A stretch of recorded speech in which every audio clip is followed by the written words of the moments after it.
Ici, donc, je vais présenter, pour essayer de clarifier tout ça, comme il y a pas mal de choses, on va examiner donc la distribution des scores d'un examen. Donc, j'ai passé un examen à une centaine d'étudiants. D'accord? Donc ici, le tableau, de 1 à 100, je n'ai pas tout présenté bien sûr les valeurs, parce qu'au coup, hein, j'ai pointillé ici, et j'ai leur score. D'accord? Les scores sont sur 100, 77 ici sur 100, 60 sur 100, etc., jusqu'à 100 sur 100. Et l'objectif de voir, moi, dans ma classe, mon groupe d'élèves, d'étudiants, voilà,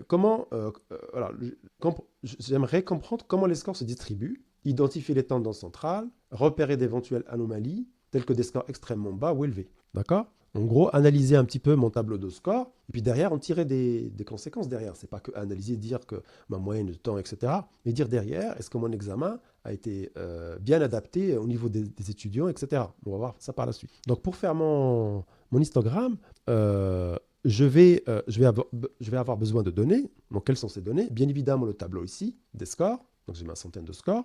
Le nombre de classes, je dois faire un choix. Je vais prendre combien de classes? Est-ce que j'en prends 10, 20, 30, 40? Alors, je vais vous donner tout de suite le résultat, mais que je vais discuter dans la vue d'après, ou dans deux vues. Donc, je vais utiliser ici 7 classes. Je vais vous expliquer après comment j'ai calculé le 7. Donc, je vais utiliser 7 classes. Donc, on appelle ça aussi en anglais, on appelle ça des bins. B-I-N-S, des bins. Ou des bacs, en français, des bacs. D'accord? Donc, je vais utiliser 7 bacs. Et donc, j'ai ma plage de score qui est entre 0 et 100. D'accord? Donc, ça me donne ça. Ça me donne cet histogramme où j'ai donc les scores ici et le nombre d'étudiants. D'accord? Je vais d'abord expliquer brièvement comment je calcule les barres. Je l'ai déjà un petit peu dit, mais je vais le redire pour l'exemple, pour que ce soit plus clair. Donc, comme j'ai 7, je prends mon score minimal, mon score maximal, d'accord? 30 et un peu moins que 100, 17. Donc, je fais 97 moins 30 et je divise par le nombre de classes, qui est de 7, ici. D'accord? Ça me donne ma largeur ici, ma largeur de classe, on va dire, ou ma largeur de bac. D'accord? J'ai un chiffre ici d'à peu près de près 8, 9, 9 plutôt. D'accord? 9. Donc ici, mes seuils, donc ça va être 30, 40, 31, 50, 59, etc. Donc pour mon premier bac, je vais regarder toutes mes données ici qui sont entre 30 et 40. Je ne sais plus ce que j'ai dit, c'est plutôt entre 31 et 40. D'accord? Donc je vais regarder combien d'étudiants ont eu un score entre 31 et 40. Alors, entre 31 compris, 40 non compris. C'est comme ça que je vais fonctionner, 30 compris, 41 non compris. Ensuite, le bac d'après, ça va être 41 compris, etc. D'accord? Pour bien que ça soit, comme j'ai dit, contigu. Alors, ça se touche, quoi. Il n'y a pas de chevauchement. Je ne veux pas avoir des valeurs qui sont sur les deux bacs. Je vais avoir des bacs qui se touchent.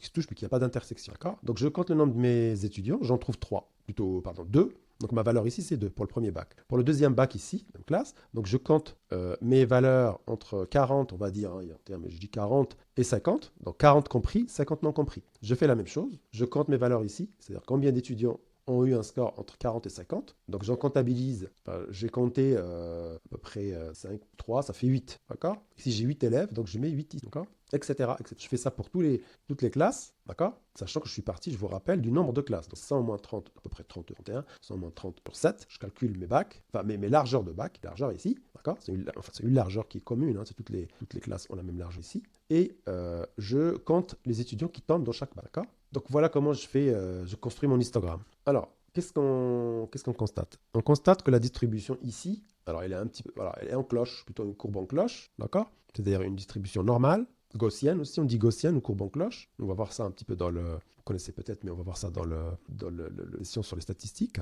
avec la majorité des étudiants obtenant des scores autour de 70, ici. Voilà, ça c'est ma moyenne, autour de 70, d'accord? Donc première constatation. Donc ça veut dire que le fait que ma courbe soit un petit peu en cloche, ici, ça veut dire que cela indique une performance globalement homogène parmi les étudiants. C'est-à-dire beaucoup d'étudiants ont eu une note autour de 70. Donc ça indique que j'ai un groupe plutôt homogène. Dit autrement, les étudiants ont performé de manière similaire, avec moins d'étudiants obtenant des scores très bas ou très élevés. D'accord? Un groupe homogène. Je remarque aussi une petite asymétrie ici. J'ai plus d'étudiants ici, d'accord? Parce que j'avais 25, etc. Et là, j'en ai un peu moins, 10, 8. Donc, plutôt autour de la moyenne, mais plutôt ici, plus que 70, d'accord? C'est une certaine asymétrie, d'accord? Je ne constate pas de valeur aberrante, d'accord? Parce que je n'ai pas de barre ici isolée aux extrémités qui va suggérer qu'il y a des notes qui montrent qu'il y a des notes extrêmement basses ou extrêmement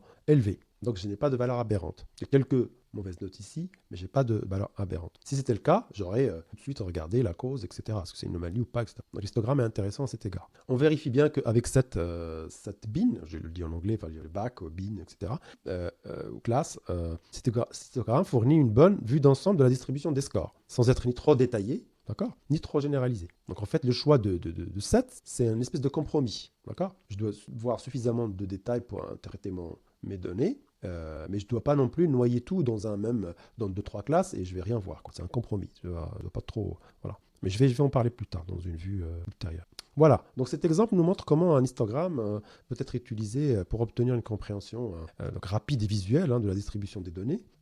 Ici, on a appliqué donc, à la performance des étudiants dans un examen. Donc je vais essayer de répondre à la question, donc il est resté en suspens. Comment calculer le nombre de bacs de classe? Ici, on a calculé 7 bacs, on a utilisé le chiffre 7. Comment on a obtenu ce résultat? Alors, j'ai utilisé ici donc l'objectif, je rappelle l'objectif, calculer le nombre approprié de classes, ou bin, pour construire un histogramme à partir d'un ensemble de données. Ici, j'ai utilisé la formule, la règle de Sturge, d'accord, qui dit que pour une population, donc un total d'observation de n, d'accord, n nombre total d'observation dans l'ensemble de données, je peux utiliser un nombre de classes égal à 1 plus log base de 2. Là, ce n'est pas le log normal, log base 10, c'est log base 2 de n, d'accord. Alors, j'ai donné une approximation ici avec le log base 10, le log que vous connaissez, log base 10, puisque on remplace juste log base 2 par log base 10, mais ça nous fait rajouter une fraction ici de 10 tiers, d'accord. Donc c'est approximativement, si vous ne disposez pas de cette valeur, enfin de cette fonction, vous pouvez utiliser le log base 10 et vous calculez comme ça, d'accord. Ici, dans notre cas, n égale à 100. Donc on a 100 observations, donc on calcule 1 plus log base 2 de 100, ou 1 plus 10 tiers fois log base 10 de 100. D'accord.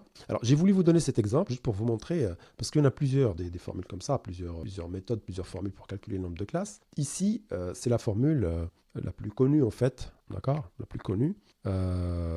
J'ai oublié de vous dire aussi le cas ici, bien sûr, ici vous arrondissez, parce que là on n'obtient pas forcément un entier. Je n'ai pas mis cette fonction ici pour arrondir, je vais dire arrondi de 1 plus log base 2 de n. D'accord. Dans la pratique, le logarithme doit être arrondi à l'entier le plus proche, d'accord.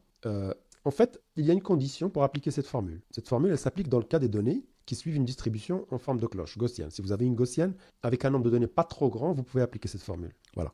Je ne vais pas rentrer dans le détail technique mathématique, parce qu'en fait, on fait une hypothèse, quand la courbe est gaussienne, on fait une hypothèse, en fait, c'est basé sur une conception binomiale en fait, de la distribution des données.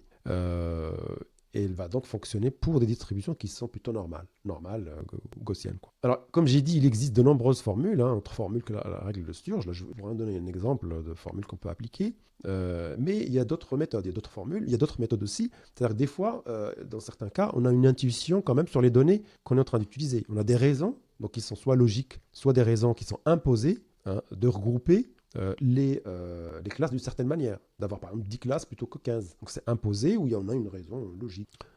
Voilà, ça peut arriver. Il y a des fois, on n'a pas beaucoup de prise sur les genres de choses, et soit on utilise une formule, donc la formule de Sturge si les données sont une distribution est gaussienne, etc., soit d'autres formules, mais la formule en fait qui est applicable tout le temps, c'est la méthode empirique, c'est-à-dire que par tâtonnement, on commence par un découpage très fin.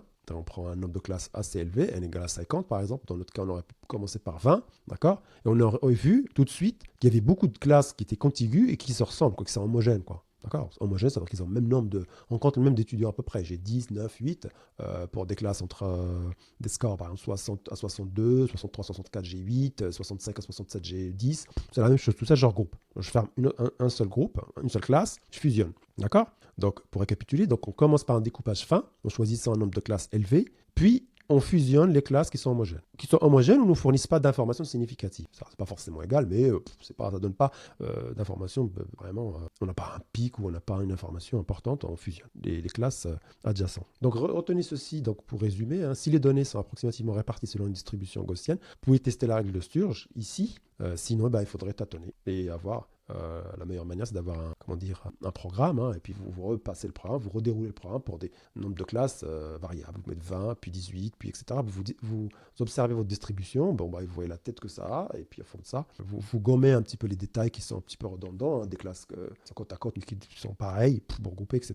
Donc vous aurez une belle distribution interprétable facilement, vous voyez les choses, vous arrêtez l'algorithme, enfin l'itération. Donc, pour conclure sur cet exemple, donc là j'ai repris un petit tout à l'heure, donc à savoir qu'on a une distribution normale des scores, donc à 70, etc. L'absence isolée, un peu très, très résumé. Mais surtout, ce que je voulais dire, c'est que, passer un petit peu à l'étape au-dessus, c'est-à-dire qu'est-ce qu'on en déduit de tout ça finalement? C'est que le niveau de difficulté de l'examen est bien qualifié. Voilà, on n'a pas un examen trop facile, entre guillemets, où tout le monde a des 18 sur 20, enfin, ou 80 sur 100, voilà, qui ne permet pas de différencier les niveaux des élèves, ni non plus, on n'a pas un examen qui disperse, trop dispersé, qui donne des notes vraiment très dispersées dans tous les sens, d'accord? On n'a pas des classes bien dessinées, ou des groupes bien définis parmi notre ensemble d'études. Donc ici, cette analyse permet aussi ça dit que il y a possibilité d'envisager des stratégies ciblées ici pour cibler ces élèves, il n'y en a pas beaucoup d'ailleurs, qui ont des scores en dessous de la moyenne, ici.